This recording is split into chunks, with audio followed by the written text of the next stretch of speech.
Hello, everyone. This is Rob with Media Awareness, and tonight I am here to start out the Journey retrospective leading up to the release of Freedom this Friday, July 8th, 2022.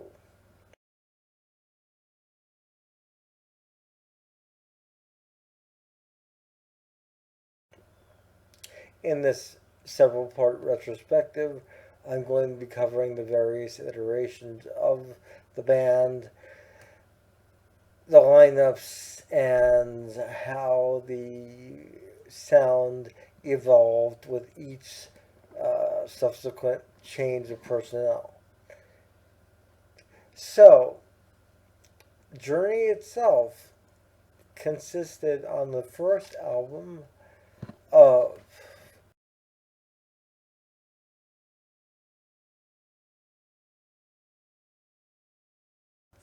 Neil Sean on lead guitar, Greg Raleigh on keyboards and vocals, Ainsley Dunbar on drums, Ross Valerie on bass, and George Tickner on rhythm guitar. Tickner, however, left the band shortly after recording the first album, leaving Sean to take up guitar duties entirely until Jonathan Cain would join in on guitar much later, and that's for a different video. In this video, however, we are talking about early Journey. And the first album, it did well. Is it a good album? Journey, the album, self titled, is a really strong debut album. The first song of a lifetime always had just this amazing feel. It builds to this kick ass vibe and just keeps going. Amazing guitar work by Neil, amazing vocals by Greg. The playing on this album is really fantastic. And what I had said previously in my Raised on Radio video about Ross Valerie not playing bass on that album, and it wasn't for lack of talent. You can also hear Ross's amazing playing on these first three Journey albums because they are very fusion based, very progressive, and and that's my cat. um, there's a certain style that is embodied on these first three Journey albums that is very much of its time. And yes, progressive rock is sort of making a resurgence now in 2022. It has been for about 20 years now. But bands like Journey started out in this vein of music, and the playing is just superb. You cannot fault any of the players at all. So, the first album kind of came and went. The band toured for it and returned to the studio for their second album, Look Into the Future.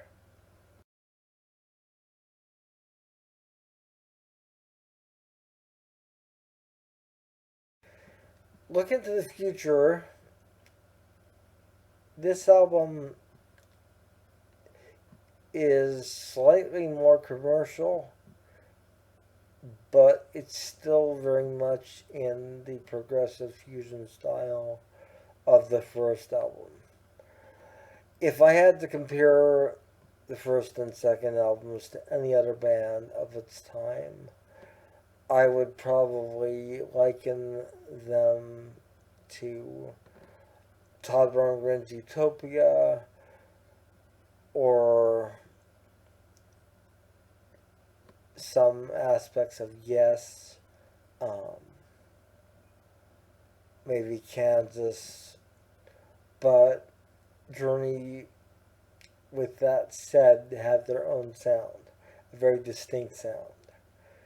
Look into the Future blew me away. Now, when I first heard this album, as I said, I didn't know what to expect, and I honestly didn't know about the different members, the different iterations of the band. So, when hearing this for the first time in my teenage years, I was very much like, wow, this is something else. And who's that guy singing lead?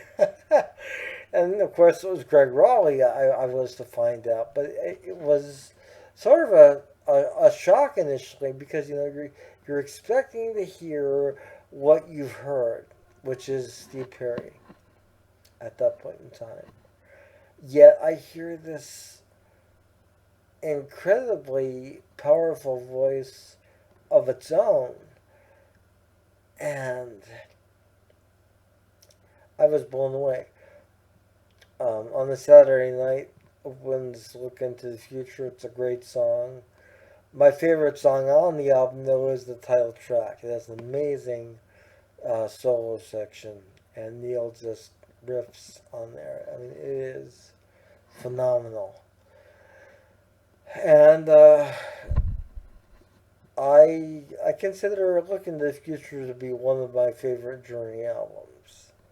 It really has a lot of power behind it and a lot going for it. And the lineup remained the same from the first album, with the exception of Tickner. So it was Neil Sean, Greg Raleigh, Ainsley Dunbar, and Ross Valerie. And then the third album came around, which was called Next.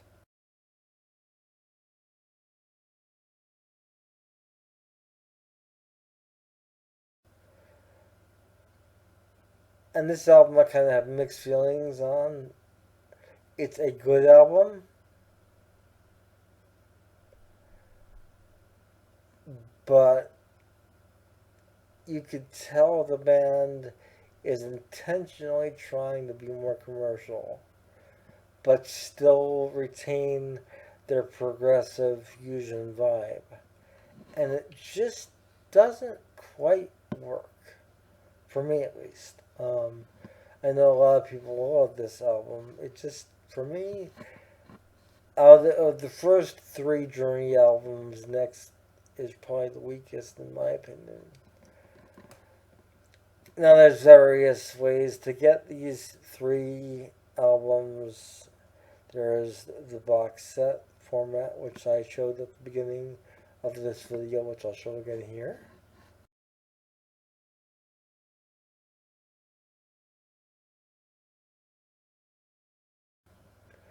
And you could get them separately as well.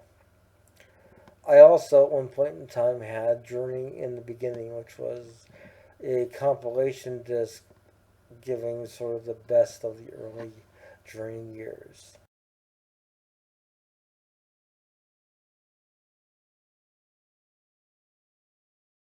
However, that CD vanished from my collection some time ago and has not been seen since,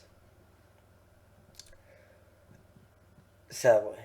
But I do have the three albums, and I really treasure them as part of my collection. I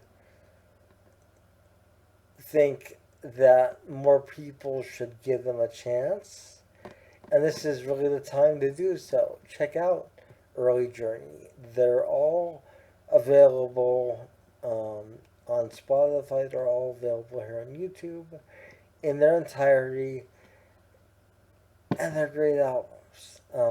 There is really nothing bad I can say about them. Yeah, the production itself is a bit dated, but it was the 1970s, and there were very few albums by very few bands that were not dated and did not have a sort of 70s sound to it. So there you have Early Journey, consisting once again of Neil Sean, Greg Raleigh, Ainsley Dunbar, Ross Valerie, and George Tickner, if you want to count from the first album. So, I hope you guys enjoyed this brief retrospective of Journey Part 1. Stay tuned for Part 2. And this is where the hits start to become very apparent, and the band starts to see more success and struggle a lot less as far as record sales.